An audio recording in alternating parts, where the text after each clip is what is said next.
స్వరము. పిత పుత్ర పవిత్ర ఆత్మ నామమున ఆమెన్. ప్రభు మీతో ఉందురుగాక, మీ ఆత్మతోనూ ఉందురుగాక. పునీత లూకా గారు రాసిన సువిశేషములోని భాగము. ప్రభువా మీకు మహిమ కలుగును గాక. 2వ అధ్యాయము పవిత్ర వచనములు 45 నుంచి 52 వరకు. యేసేపు మరియమ్మ వెదికి వేసారి బాలయేసు కొరకై వారు యెరూషలేమునకు తిరిగి వచ్చిరి. 3 దినములైన తర్వాత యెరూషలేములో వేద బోధకుల మధ్య కూర్చుండి వారి బోధనలను ఆలకించుచు తిరిగి ప్రశ్నలు వేయుచున్న ఆయన వారు కనుగొనిరి. ఆయన సమాధానములను వినిన వారు ఆయన వివేకమునకు విస్మయమొందిరి. యేసును చూచి తల్లిదండ్రులు మిక్కిలి ఆశ్చర్యపడిరి. అప్పుడు తల్లి ఆయనతో, కుమారా, ఎందులకు ఇట్లు చేసితివి? మీ తండ్రియు నేనును విచారముతో నిన్ను వెదుకుచుంటిని అనెను. మీరు నా కొరకు ఎలా వెదికితిరి? నేను నా తండ్రి పని మీద నుండా ఆవశ్యమని మీకు తెలియదా అని ఆయన బదులు పలికెను. ఆయన మాటలను వారు గ్రహింపలేకపోయేరి. అంతటా యేసు వారితో, నజరేతునకు తిరిగి వచ్చి తల్లిదండ్రులకు విధేయుడై ఉండెను. తల్లి మరియమ్మ ఈ విషయములన్నీ మనస్సున పదిలిపరుచుకొని ఉండెను. యేసు జ్ఞానమందును ప్రాయమందును వర్ధిల్లుచు దేవుని అనుగ్రహమును ప్రజల ఆదరాభిమానములను పొందుచుండెను. ఇది జీవమిచ్చు ప్రభుని సువిశేషము. ప్రీతమా క్రైస్తవ సహోదరి సహోదరులారా, మిమ్మల్ని అందరినీ తిరుకుటుంబ పండుగ వాక్య పరిచర్యకై మిమ్మల్ని అందరినీ ప్రేమతో ఆహ్వానిస్తున్నాను. ముందుగా మీ అందరికి కూడా తిరుకుటుంబ పండుగ శుభాకాంక్షలు. అయితే క్రీస్తు జయంతి పండగ ముగియగానే తిరుకుటుంబ మహోత్సవాన్ని మనం జరుపుకుంటున్నాం. తల్లి అయిన తిరుసభలు మరియమ్మ యేసేపు బాలయేసు యొక్క కుటుంబ వ్యవస్థ అనేది ఈ ప్రపంచంలో ఉన్న ప్రతి కుటుంబానికి ఒక ఆదర్శం. అందుకనే ప్రతి కుటుంబము కూడా ఒక చిన్నపాటి స్త్రీ సభ అని మనం చెప్పవచ్చును. స్త్రీ సభను ఏ విధముగానైతే క్రీస్తు ప్రభు శిరస్సు అయి పరిపాలించినట్లే ప్రతి కుటుంబ వ్యవస్థను క్రీస్తు ప్రభువే నడిపిస్తున్నాడు అని మనము చెప్పవచ్చును. మరి క్రీస్తు జయంతి సందర్భమున మనము స్వీకరించిన ఆ వరప్రసాదము మన కుటుంబ జీవితంలో ఒక ప్రవాహముగా రూపొందాలి. మరి అందులకు తిరుకుటుంబము జీవితమే, ఈ తిరుకుటుంబం యొక్క జీవితమే మనందరికీ ఒక మార్గదర్శకం లేదా ఆదర్శం అని చెప్పవచ్చును. అయితే దైవ ప్రజలారా, ప్రస్తుత సమాజంలో మనం చూసినట్లయితే సంపూర్ణమైనది లేదా పరిపూర్ణమైనటువంటి కుటుంబాలు లేవని చెప్పవచ్చు. There is no perfect family in the society. అయితే ఈ విధముగా ఈ కుటుంబాలు అసంపూర్ణముగా ఉండటానికి కారణం ఏంటంటే వారిలో, కుటుంబ సభ్యులలో, కుటుంబాల్లో సఖ్యత సంబంధాలు లేవు. క్షమించుకునే మనస్తత్వాలు మాయమైపోయాయి. అందుకనే ప్రీతమ క్రైస్తవ సహోదరి సహోదరులారా, కుటుంబం అనేది జీవం పోసేదిలా ఉండాలి, ప్రాణం పోసేదిలా ఉండాలి. ప్రాణం తీసేదిలాగా లేదో మరణాన్ని కొని తెచ్చేదిలా ఉండకూడదు. కుటుంబం అనేది ఒక స్వర్గములా ఉండాలి, కానీ అది నరకములా ఉండకూడదు. కుటుంబం అనేది స్వస్థతనిచ్చే ఆరోగ్య కేంద్రముగా ఉండాలి, కానీ అనారోగ్యానికి దారి తీసే కేంద్రముగా ఉండకూడదు.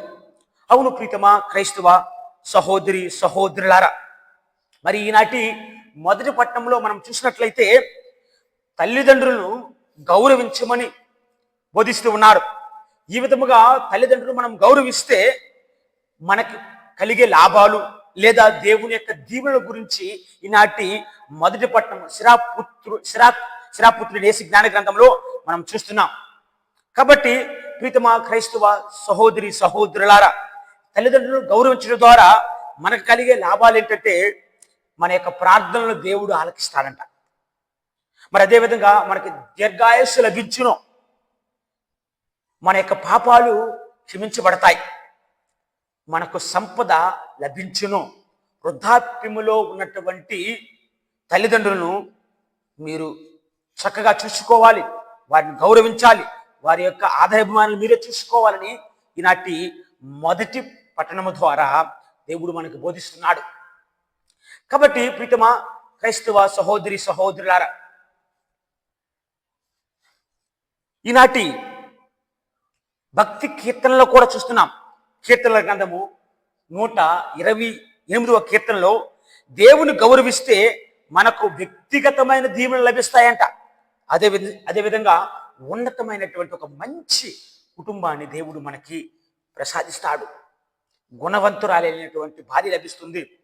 మన పిల్లలందరూ కూడా ఒలీవు మొక్కల వలె, వారందరూ కూడా ఒలీవు పిలకల వలె తన చుట్టూ కూడా కూర్చుంటారు, భుజిస్తారు, ఆనందంతో ఉంటారని కీర్తనాకారుడు కూడా మనకు బోధిస్తూ ఉన్నాడు.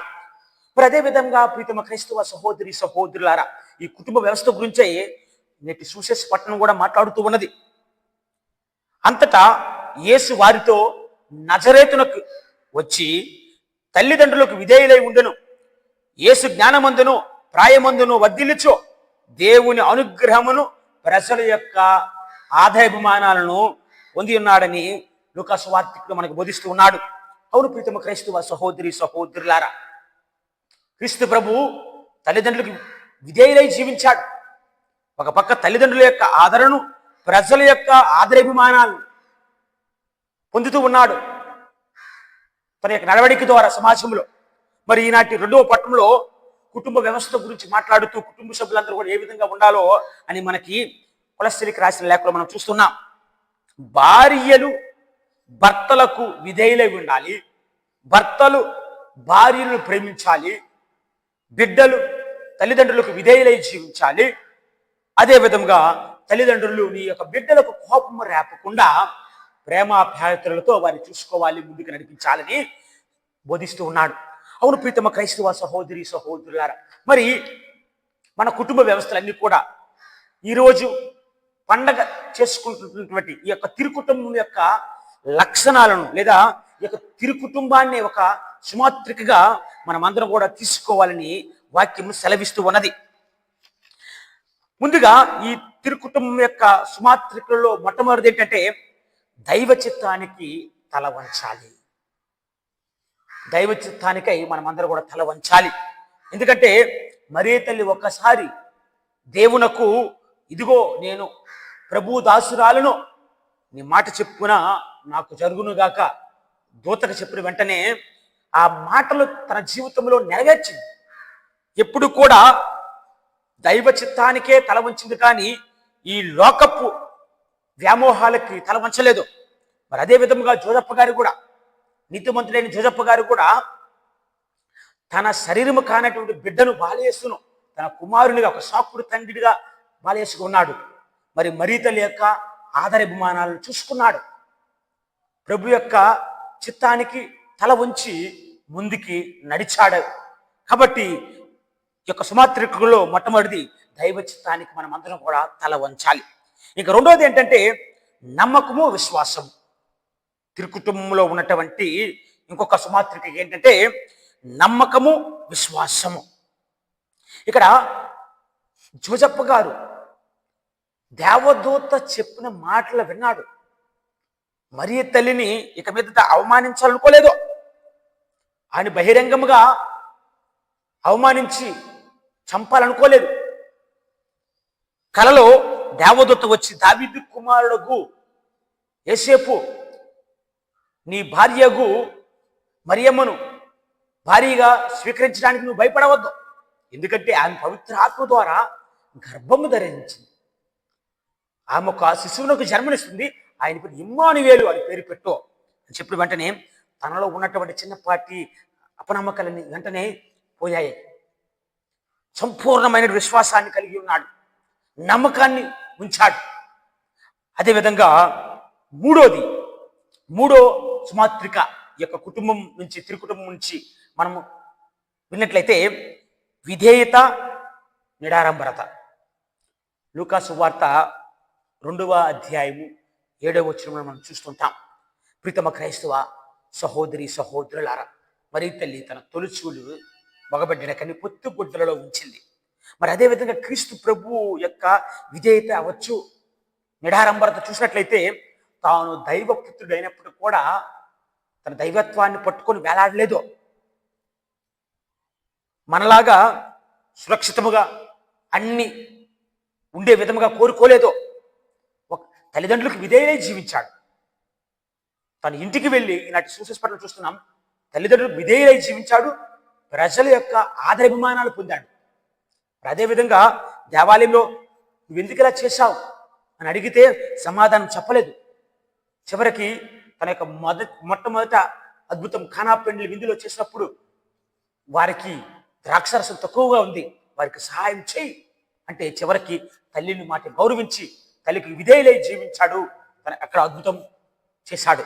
ఈ విధంగా ప్రీతమ క్రైస్తవ సహోదరి సహోదరులారా, ఈ తిరుకుటుంబము దైవ చిత్తానికి తల వంచింది, నమ్మకము విశ్వాసాన్ని కలిగి ఉన్నారు. అదేవిధంగా విధేయత నిడారంబరతను కూడా వారు ఒక కవచముగా ధరించి ముందుకు వెళ్ళారు. మరి ఈ తిరుకుటుంబ మాతృకను అనుసరించి ప్రతి కుటుంబము కూడా మన కుటుంబాలను లేదా మన కుటుంబ వ్యవస్థను ఆనంద నిలయాలుగా మార్చమంటున్నాడు. మరి మన కుటుంబాలు విచ్ఛిన్నము కావడానికి ప్రధానమైనటువంటి కారకాలు 3 ఉన్నాయి. అవేంటంటే అసూయ. మన కుటుంబ వ్యవస్థలో అసూయను చూస్తూ ఉంటాం.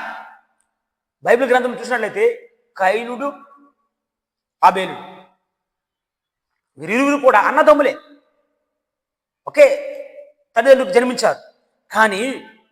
కానీ కయీనుడికి ఆబేలు మీద అసూయ పుట్టింది, చివరికి హత్యను చేశాడు. మరి యాకోబు కుమారులందరూ కూడా ఈ విధంగా చేశారు. యోసేపు పైన అసూయతో ఆయనను బావిలో పడేశారు, చివరికి ఈజిప్టునకు బానిసగా అమ్మివేశారు. ప్రీతమ క్రైస్తవ సహోదరి సహోదరుల, అందువలన అసూయ ద్వేషాలని కుటుంబ వ్యవస్థను చిన్నాభిన్నం చేస్తాయి, విచ్ఛిన్నం కావిస్తాయి. ఇంకా రెండవది ఏంటంటే స్వార్థం. యాకోబు ఈసావులు సోదరులే, అయినా స్వార్థముతో యాకోబు ఈసావును మోసం చేసి తన యొక్క ఆస్తులను అదేవిధంగా తండ్రి యొక్క దీవెనలను పొందాడు. ఇక మూడోది ఏంటంటే మన యొక్క కుటుంబాలు విచ్ఛిన్నం కావడానికి ప్రధాన కారకాల్లో మూడోది ఏంటంటే అపనమ్మకం, అనుమానం పెడిపోతాం అంటారు. కాబట్టి వీటికి దూరంగా ఉండాలి. నమ్మకం లేనప్పుడు మనలో మనశ్శాంతి పోతుంది, గొడవలు ప్రారంభమవుతాయి, ఇక కుటుంబము విడిపోవడానికి దారి తీస్తుంది. కాబట్టి వీటికి మనం దూరంగా ఉండాలంటున్నారు ఈ కుటుంబ వ్యవస్థలో. మరి ప్రీతమ క్రైస్తవ సహోదరి సహోదరులారా, మనం ఈ యొక్క తిరుకుటుంబము ద్వారా మన కుటుంబ వ్యవస్థలో నేర్చుకున్నటువంటి అంశాలు ఏంటంటే కొన్ని ఉన్నాయి. అవి కూడా 3. మొట్టమొదటిది ఏంటంటే వినటం. మన కుటుంబాల్లో సమస్యలు వచ్చినప్పుడు సిట్ అండ్ సార్ట్ అవుట్, ముందు కూర్చోవాలి, ఒకరినొకరు వినాలి, వాళ్ళు ఏం చెప్తున్నారు, అది ఎంతవరకు నిజమని వినాలి. ఎందుకంటే దేవాలయంలో కూడా క్రీస్తు ప్రభు అచ్చినారి బాలియేసు ఈనాటి సుశేషపట్నంలో పండితులు పామరుల మధ్య కూర్చొని వారి బోధనలను ఆలకిస్తున్నాడు. మరి కుటుంబ వ్యవస్థలో కూడా ముందుగా ఒకరినొకరు ఆలకించాలి, వినాలి. అది దైవ స్వరం ఏంటో, దేవుని యొక్క చిత్తం ఏంటో కూడా వినాలి. ఇంక రెండోది ఏంటంటే మనం నేర్చుకునే అంశాలు రెండోది ఏంటంటే మన యొక్క కుటుంబ వ్యవస్థలు బాగుపడడానికి ఒకరినొకరు క్షమించుకోవాలి. ఎందుకంటే ప్రీతమ క్రైస్తవ సహోదరి సహోదరులారా, క్షమిస్తూ మన్నించుకోవడం కూడా. ఇక్కడ యోసేపు మరియమ్మ వారు కూడా అర్థం చేసుకున్నారు, క్షమించుకున్నారు, ముందుకు నడిచారు. ముందుగా అపనమ్మకాలు ఏర్పడినప్పుడు కూడా చివరికి దేవదూత వారికి బహిర్గతం చేసినప్పుడు ఒకరినొకరు నమ్ముకుంటూ, ఒకరినొకరు మన్నించుకుంటూ ముందుకు వెళ్ళారు దేవుని యొక్క చిత్తాన్ని నెరవేర్చడానికి. మన కుటుంబాల్లో కూడా ఒకరినొకరు క్షమించుకోవాలి. చిన్న చిన్న ఒడిదొడుకులు ఉంటుంటాయి, చిన్న చిన్న తప్పులు ఉంటుంటాయి. భార్య భర్తలు క్షమించుకున్నప్పుడే ఆ యొక్క కుటుంబం అనేది సక్రంగా ముందుకి వెళ్తూ ఉంది. ఇంకా మూడోది ఏంటంటే భక్తివంతమైన ప్రార్థన చేయాలండి కుటుంబ వ్యవస్థలో. ఇక్కడ మరియ తల్లి దేవుడు తన యొక్క జీవితాల్లో చేసిన మేలులు గుర్తించి స్తోత్ర గీతం పాడింది. లూకాసు వార్త 1వ అధ్యాయం చూస్తున్నాం 46వ వచనం నుంచి. మరి మన జీవితాల్లో కూడా ఈ భక్తిపూర్వకమైనటువంటి ప్రార్థనకు స్థానం ఉండాలి. మనకి ప్రతిదానికి సమయం ఉంది, కానీ ప్రార్థనకు మన కుటుంబ వ్యవస్థలో సమయం లేదు. అందుకనే the family which pray together will stay together అంట. కాబట్టి ఏ కుటుంబం అయితే ప్రార్థన చేస్తుందో, కలిసి ప్రార్థన చేస్తుందో, కలిసి జీవిస్తారు, కలిసి కుటుంబ వ్యవస్థను ముందుకు నడిపిస్తారని వాక్యం మనకు సెలవిస్తూ ఉన్నది. కాబట్టి ప్రీతమ క్రైస్తవ సహోదరి సహోదరులారా, ఈ కుటుంబం నుంచి ఈ అంశాలు నేర్చుకున్నాం. మరి ఈ అంశాలు మన యొక్క దైనందిక జీవితంలో అలవర్చడానికి కావలసిన శక్తిని, యుక్తిని ఆ దేవాదేవుడు ప్రసాదించాలని ఈ దివ్య పూజా బలిలో వేడుకుందాము.